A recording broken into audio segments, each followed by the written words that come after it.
The violins played soft in the distance, glittering lights draped over the chandeliers like frost on glass. People in tuxedos and satin gowns floated through the golden hall of Langston Manor, one of the oldest private estates in New York. It was the kind of place people rented to show the world just how untouchable they were. Before we begin, drop a comment and tell us what would you do in this situation? Be honest, tell me in the comments below. We read every comment. Let's begin. I stood near the corner of the ballroom, dressed in a simple navy dress. Not cheap, not expensive, the kind of thing that said I came here out of obligation, not to show off. I shouldn't have come. I knew that now. Why is she even here? My cousin Vanessa whispered to another bridesmaid, her gaze flicking toward me like I was gum on her shoe. She was marrying into British aristocracy today, or at least pretending to, and every breath she took screamed entitlement. I tried to ignore it. I hadn't come to cause drama. I came because I was invited, barely. But then, she's a waste of space. My Uncle Jared roared from across the ballroom, voice echoing over the soft music. Heads turned. Conversations stopped. I blinked. The crowd parted around me like I had some disease, and Uncle Jared stomped toward me, eyes blazing. His tuxedo jacket was unbuttoned, his hair slicked back like a villain from a Wall Street movie. "What did you just say?" I asked, my voice steady. "You heard me," he spat. "You come here acting like you belong? Wearing that?" His hand jabbed toward my dress, disgust curling his lip. "You're lucky we didn't uninvite you after what your father did." I froze. My chest squeezed. Then he did it. In one violent motion, he reached forward and ripped the gold necklace from around my neck. It was the only thing I had left from my mom. The clasp snapped. The chain hit the floor. The ballroom gasped. My hand flew to my throat. My voice cracked. That was my mother's. She should have taken it with her, Jared hissed. "Enough," I shouted, finally snapping. My eyes burned, but I refused to cry. Not in front of them. Not again. Then my stepmother chimed in, voice like acid. "She's lucky we even let her in. If it weren't for Vanessa being kind-hearted, you wouldn't have stepped one foot into this building." Kind-hearted? I laughed bitterly. "She's as plastic as the tiara on her head." Gasps. Murmurs. I didn't care anymore. I looked at all of them. My uncle, my stepmother, my cousin, the entire smug, gloating family that had humiliated me, whispered about me, written me off like I was nothing more than a charity case. I bent down, slowly picked at my broken necklace, then stood tall. And I said it. "You'll be begging soon." They laughed. But then, the ballroom doors opened. Heavy footsteps echoed against the marble. Everyone turned. And then they saw him. He was wearing a black tailored suit, no tie, shirt unbuttoned at the collar. His presence changed the air. My husband, Cole Carter, former Silicon Valley ghost. Now a billionaire investor whose name made bankers and CEOs lose sleep. They all went pale. Jared took a step back. Vanessa's fiancé froze mid-laugh. My stepmother's mouth opened, but nothing came out. Cole walked past them like they were invisible. His eyes found mine, and the warmth in them melted everything that had frozen inside me. He reached out, gently brushed my shoulder where the necklace had been ripped off, and looked me over like he was checking for wounds. "You okay?" he asked, voice low. I nodded. He turned to Jared and the rest of them, and for a second, just a second, I saw fear. "You touched my wife," Cole said. "That was your first mistake." Cole's voice didn't rise. He didn't need to yell. The stillness in the room was worse than any explosion. Every guest stood frozen, some clutching their glasses mid-sip, others awkwardly lowering their phones after trying to sneak a video. Even the waiters paused by the doors, sensing something more real than any royal fantasy unfolding in front of them. My uncle's jaw clenched, but his hand trembled. "Who the hell do you think you are, talking to me like?" "I know exactly who I am." Cole cut him off, stepping forward. "I'm the man who owns the deed to the very estate you're standing in. Langston Manor was sold off 5 weeks ago. And I bought it." Dead silence. The color drained from my stepmother's face. Vanessa blinked rapidly, her manicured fingers twitching around her champagne flute. My cousin's fiancé subtly stepped away from the bridal table, pretending not to notice the train wreck forming. Liar, Jared barked. Langston Manor belongs to the Whitmore family. We've held it for generations. Not anymore, Cole said coolly. Check the records. He pulled a folded document from his jacket and let it fall onto the nearest table. Someone rushed to grab it. A sharp intake of breath confirmed what Cole already knew. His name was right there. Owner. Sole authority. You bought this place? I whispered, stunned. Cole looked at me and shrugged, almost sheepishly. I knew they invited you just to humiliate you. I figured we'd give them something to remember. And I wasn't supposed to find out until when?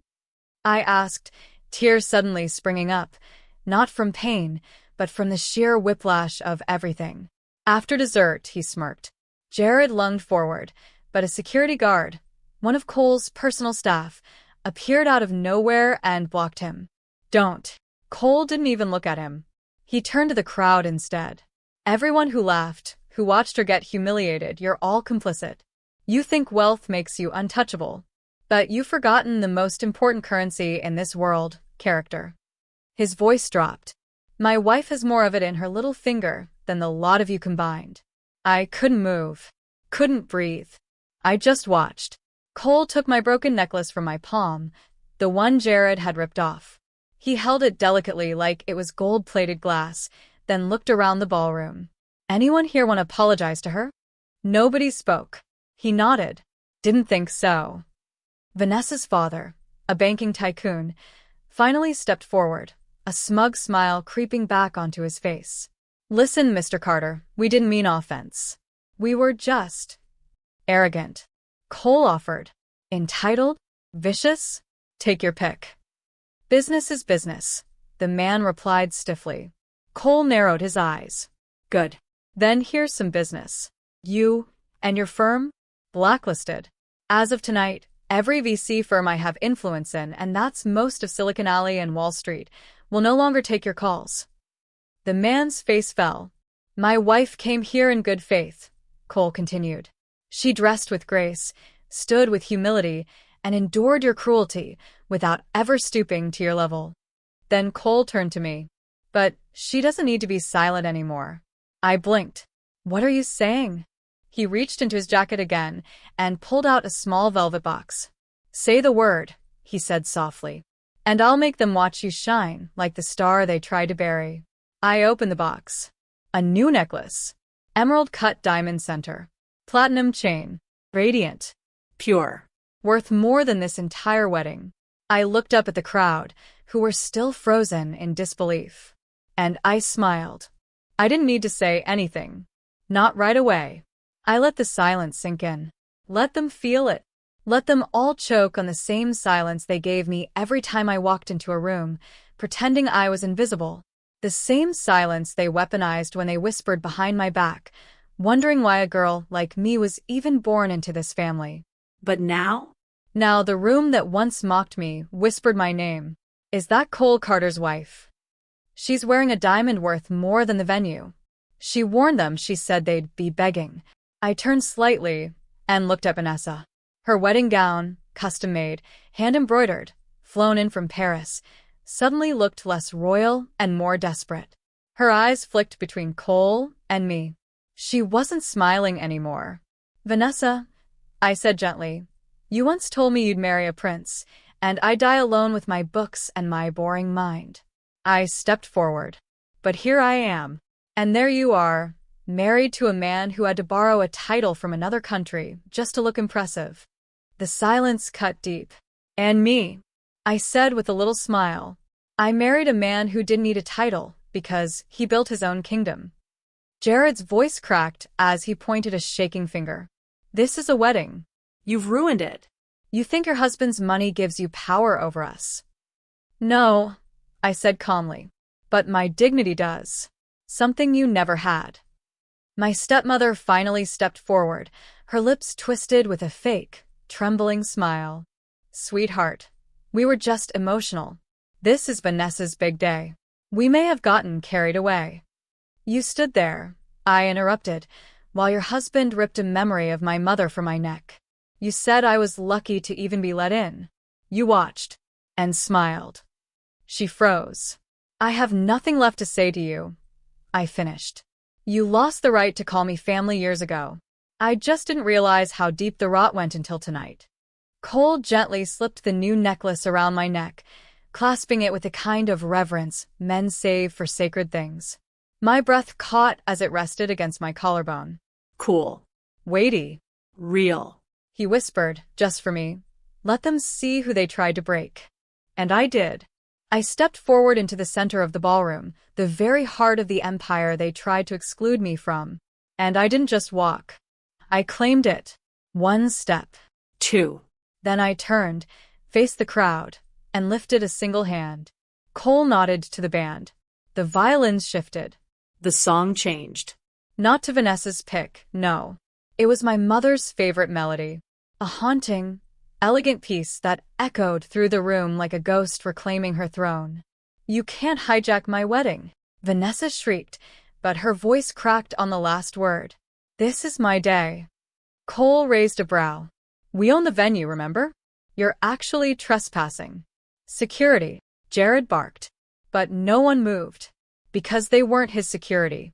They were Cole's. I turned to Vanessa one last time. Enjoy your royal wedding, I said softly. Just know, the only crowns in this room are the ones you tried to steal. Vanessa's jaw clenched so hard, I thought she might break a tooth. You're pathetic, she hissed. You think walking in here with some billionaire makes you better than us? Makes you royalty now. I didn't answer her. I didn't have to, because the room already had. Everyone, the same guests who once treated me like a joke, now looked at me with awe, curiosity, some even with guilt. Not because I'd suddenly become someone new, but because they finally saw who I always was. And that scared them. Vanessa's new husband stepped toward her, whispering in her ear, maybe don't escalate this, but she shoved him off, shaking with rage. She was nothing. A reject. A scholarship brat. How dare she stand here and act like. Enough, Cole said, his voice cold now. And then he turned. I tried to be polite, he said to Vanessa and her parents. I really did. I came here for her. But you crossed a line. He walked slowly toward the center table, the table reserved for the bride, groom, and inner family. He reached into his jacket again and pulled out a thin file. I was going to wait until Monday, he said, placing the folder on the table. But I think now works better. Jared's face twitched. What the hell is that? Cole looked straight at him. The foreclosure notice. Gasps. Dead silence. I bought out the mortgage to your firm's Manhattan office, Cole said. You know, the one your entire portfolio is tied to. You used it as collateral to fund your daughter's royal wedding. You thought no one would notice the balloon payment due today. Jared went pale. No, you didn't. Oh, I did, Cole said, almost pitying.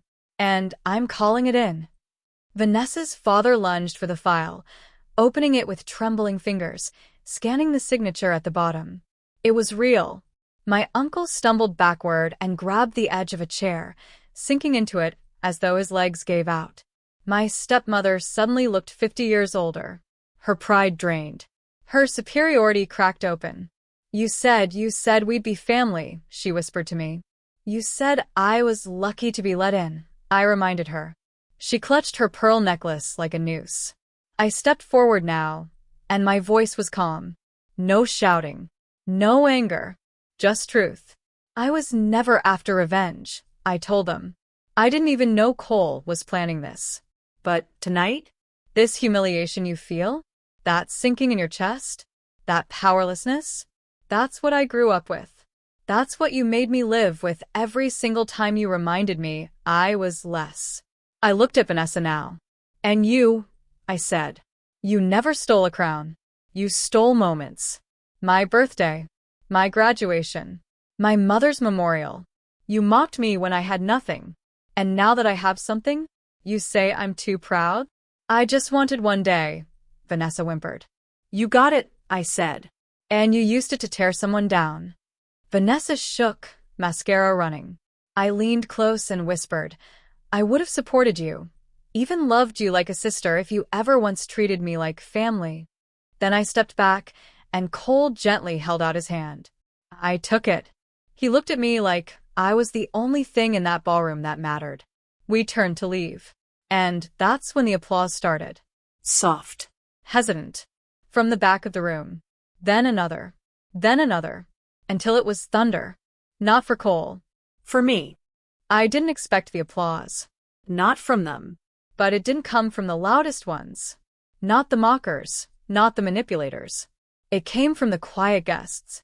The ones who had sat and watched everything in silence, ashamed now, maybe, or finally awake. A woman near the corner dabbed her eyes. A man at the far end nodded, almost in respect. Vanessa sat stiffly in her chair, veil slipping to the side, staring at the remnants of a wedding that was never really hers to begin with. Her groom stood behind her, hand on her shoulder, but he wasn't looking at her. He was looking at me. My stepmother stayed rooted where she stood, white-knuckling the edge of the table, still in disbelief that the power she once held was gone, shattered in seconds by the very girl she once labeled a nobody. Uncle Jared gripped the foreclosure file with trembling hands. His breathing was shallow. His world had just flipped upside down, and he couldn't scream his way out of it this time. I took one last look at the ballroom. The chandeliers still sparkled. The music had gone quiet, but something in the air had shifted. Something permanent. Cole leaned close to me. Say the word, and I'll buy the rest of the guest list too. I smiled. No need. I think they got the message. He held out his hand. I took it. As we walked toward the grand exit, I passed the very table where Vanessa had sneered at me 2 hours ago. I paused, just for a second, and looked her in the eye. Don't worry, I said quietly. I forgive you. Her lips parted like she wanted to respond, but she didn't. Because what do you say to the girl you tried to destroy when she just walked through fire and came out radiant? We stepped outside. Cool air kissed my skin. The sky had turned indigo, stars blinking above us like the universe had been watching the whole time. A sleek black car waited at the curb, engine purring softly. Cole opened the door for me. Before I got in, I looked back one last time. I had walked into that place's shadow, the family embarrassment, the whispered name on everyone's lips. And I left walking like a queen, not because of diamonds, not because of money, but because I never let their hate define me. And they knew it now.